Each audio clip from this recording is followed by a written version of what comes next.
All pistols that appear in this video have been verified to be empty and have been completely safety checked. This is a review of the full-size steel frame 45 ACP model of the Jericho 941 from Israel Weapon Industries Limited. This pistol is available in various other permutations, including compact, mid-size, and full-size models, and is chambered in 9mm, 40 Smith & Wesson, and 45 ACP. There are also polymer models available. The MSRP for this model is $674, but I bought it at a gun show in Tucson for $589, and I have seen it even cheaper online. This puts the gun roughly at the Glock's price point. Alright, a little history on this pistol. The Jericho 941 was introduced in 1990 by the Small Arms Division of Israel Military Industries, or IMI. IMI was allegedly formed during the time of the British Mandate of Palestine, dating it possibly or potentially back to the 1930s, at least according to Wikipedia. IMI is probably best known as the manufacturer of the Uzi. In 2005, the Small Arms Division of IMI was privatized as Israel Weapon Industries Limited. Since its introduction in 1990, the Jericho 941 has been imported by different companies in the United States and marketed under various names. Initially, the pistol was imported by KBI and sold as the Jericho 941. For a time, Mossberg imported the pistol and branded it the Uzi Eagle. Most famously, Magnum Research, known for the Desert Eagle, sold the pistol as the Baby Eagle until the end of 2008. Beginning in January of 2009, the pistol was once again imported by KBI and was marketed as the Jericho 941, which is what is stamped on the slide. I know it's difficult to see, but Jericho 941, Israel Weapon Industries Limited, and IWI is on the grip plate.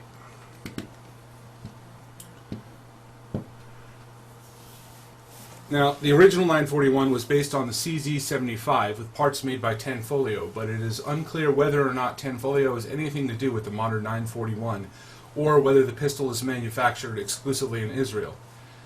This is a topic of debate that does particularly interest me. I'm mostly interested whether or not the parts are high quality or not. Tanfolio, as far as I know, makes actually pretty good product, so either way is fine by me. Over the years, the pistol has been offered in various chamberings, including 9mm Parabellum, and Ruger 6 has actually done a review of the 9mm version of this. 40 Smith & Wesson, 41 Action Express, and the 45 ACP. To my knowledge, the pistol is no longer available in the 41 Action Express. And that's a caliber I'm completely unfamiliar with, and I never even heard of until I was researching this pistol, so I guess it never caught on, or it wasn't popular for whatever reason. Now, in my opinion, KBI gets it right, with the respectable, serious-sounding Jericho 941 moniker. At very least, KBI respects the pistol as a thing unto itself. Marketing this under the Uzi name is just confusing, and calling it the Baby Eagle disrespects the pistol by representing it as a scaled-down model of the Desert Eagle, unlike, say, the Glock 26, colloquially known as the Baby Glock, which actually is a smaller version of regular Glock pistol.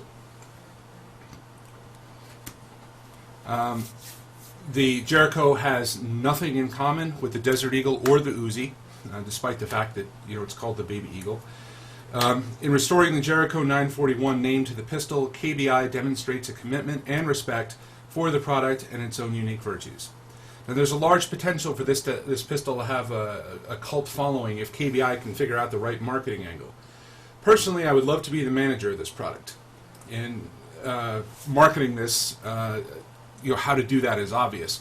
This is the gun that will take you into, through, and out the other side of the apocalypse. It feels like it could withstand a nuclear blast. That, coupled with its Israel tough pedigree, should provide sufficient marketing strategies for years to come. Jericho is definitely the right name for this gun. That said, you may find Uzi Eagles or Baby Eagles on the used market. They are the same gun, and you'll be able to tell just by looking along the slide. They'll have different names stamped there.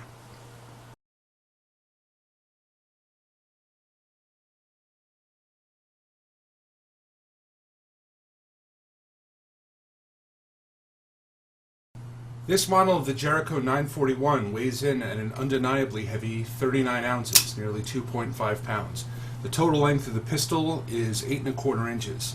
The barrel features polygonal rifling, and you want to keep that in mind when you're selecting ammunition. The pistol is not rated for plus P or plus P plus loads. First trigger pull is double action, followed by single action shots for the remainder of the magazine, but the hammer can be cocked for a single action pull on the first shot. The slide mounted safety also acts as a decocking lever, and there is no safety on the back strap. Magazine release is crisp, and the slide stop is fairly generous. Slide bite has not been a problem. The pistol is made almost entirely of steel with the exception of the plastic grip plates.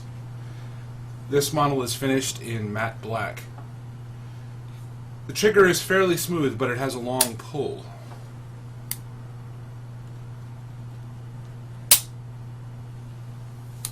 I found it to be satisfactory but not outstanding. Sights are standard but adequate.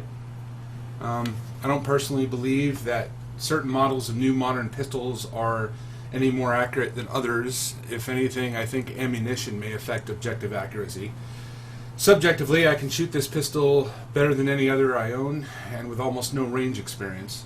Your mileage may vary, but I suspect most people will be pleased with the bore axis and the frame's counterweight to the 45 ACP recoil.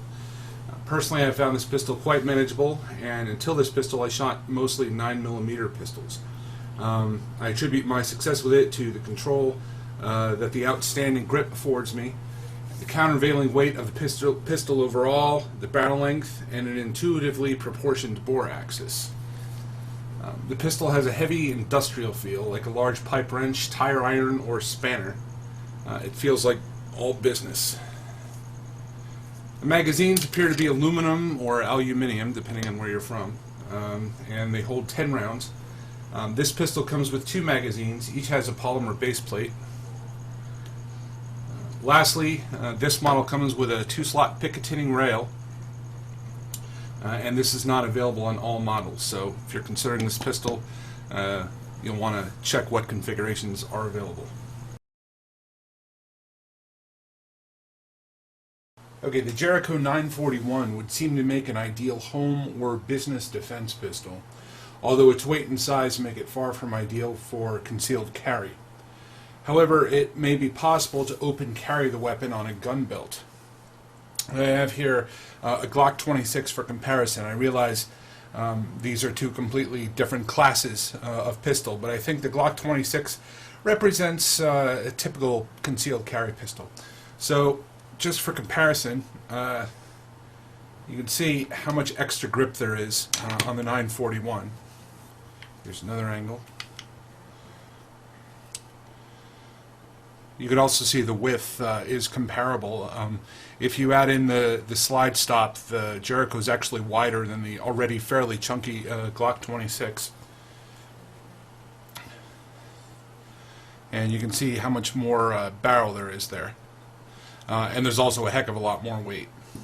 So you might be able to carry this like open carry on a holster or as a duty weapon, but even more so than the size, I think the weight is going to be an issue if you want to carry this concealed.